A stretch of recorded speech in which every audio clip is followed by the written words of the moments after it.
Welcome to Channel AMEC, your insight to the Australian visa system.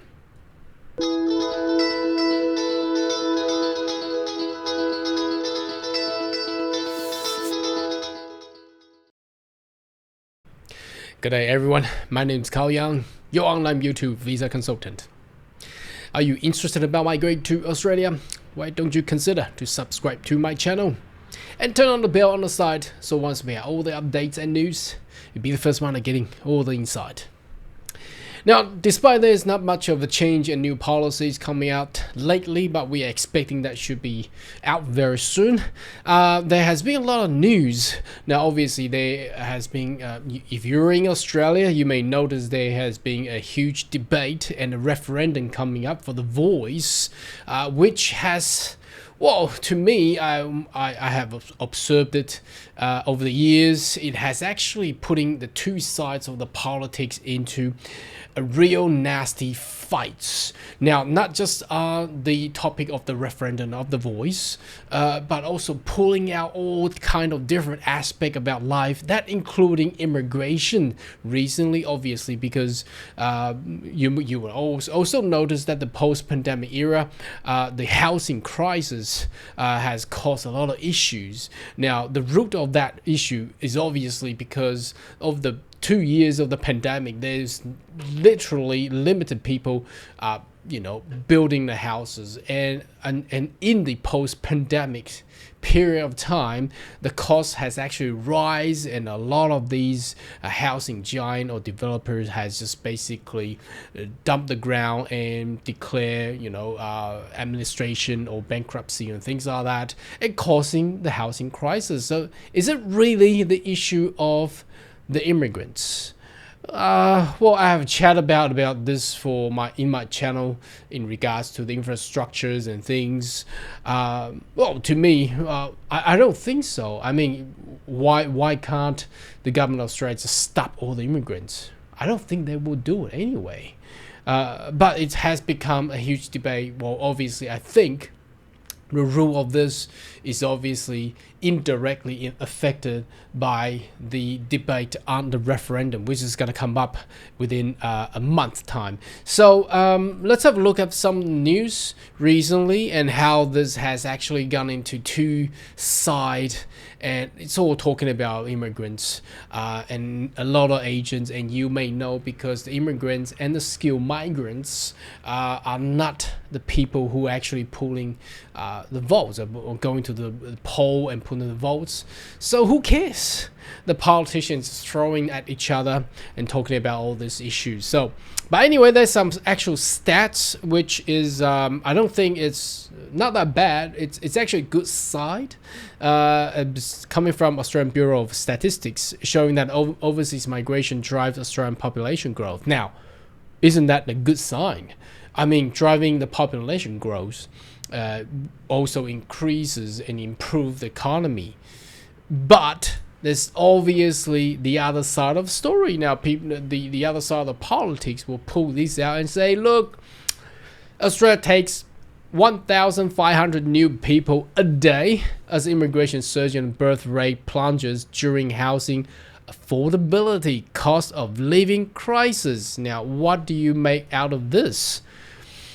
I mean, from that, it looks great because it's aging population, it's post-pandemic, all of the developed country is losing their population, and the population is aging, and they are pulling their hairs out, trying to find out a solution to this.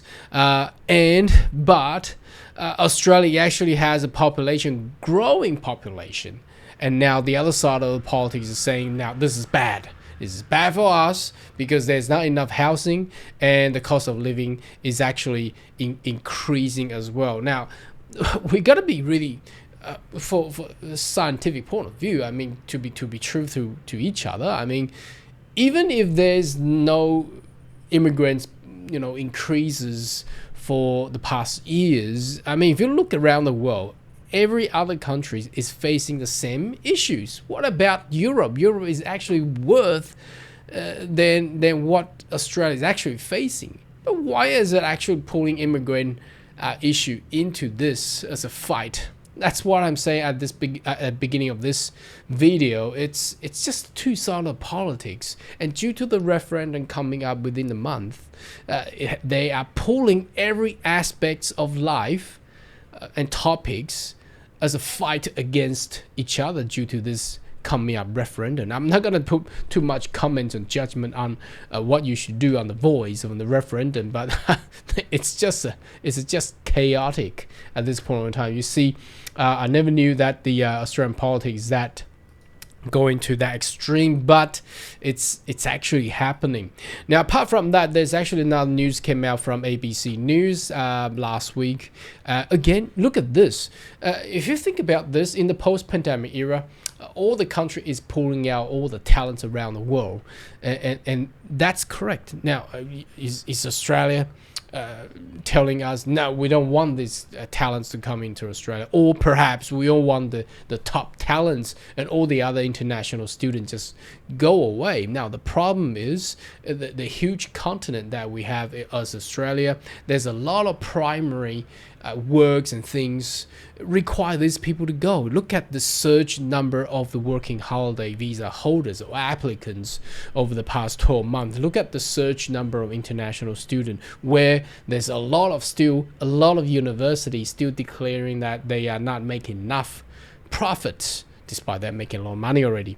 Now look at this news. The engineering brain drain facing Australian renewable energy sector. Now, didn't we hear about the Prime Minister Anthony Albanese talking about Australia will become a green energy powerhouse? But if there's not enough engineer, what can you do? You still need the migrant. Are you looking to train Australians for the next 10 years? Probably you lose your competitiveness if you take that long to train. You really need people. So it's estimated that Australia will need 50,000 engineers. Now, 50,000, if you just look at that number there, it's not possible at this point in time, because if we only got 190,000 and 50,000 allocated to all these engineers, it's gonna be chaotic. What about the parent visa or the family visa and all the kind of stuff? So these are just things came out. And remember,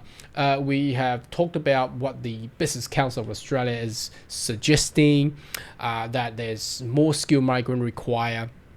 And also last week we talked about the MIA, Migration Institute of Australia, also proposed the migrant number to be increased up to 230,000 plus. But what's happening with the opposition, it's all pulling all the little issues, and look, I don't think they are lying. I'm not trying to say that, but there's definitely some sort of disinformation out there, and they are targeting one of the high-ranked migration profession, Abdul Raviv. I saw that news there. I don't want to put that in my channel because that was just dragging a lot of there's a specific media article talking about how the guy, all right, has misinformed the public and things like that. But look, this just go into a nasty debates. And obviously we have the last but not least, the AMP chief economist Shane Oliver declares that the high immigration is to blame for Australian housing crisis. Wow, good. So why don't we just perhaps we just close the door for immigrations? Now, I think the government nowadays is actually doing something similar. As we have seen, they have slowed down the process of visa, cutting 70% of the state nomination quota. Don't know when they're going to start 189 visa. So how would this all affect? I think the current government is putting this on a test on the Australian public. What about the University of Australia's? They will come out and struggle, and labour forces, the construction industry need people there. Just like what the Western Australia was trying to do. They want to pull more construction workers from overseas to the area, to the region, to actually build the whole region. Now, how can those issues be resolved? We don't know. Anyway, should you have a question or query, more than welcome to leave comment right down below. And I'll see you next video. Goodbye.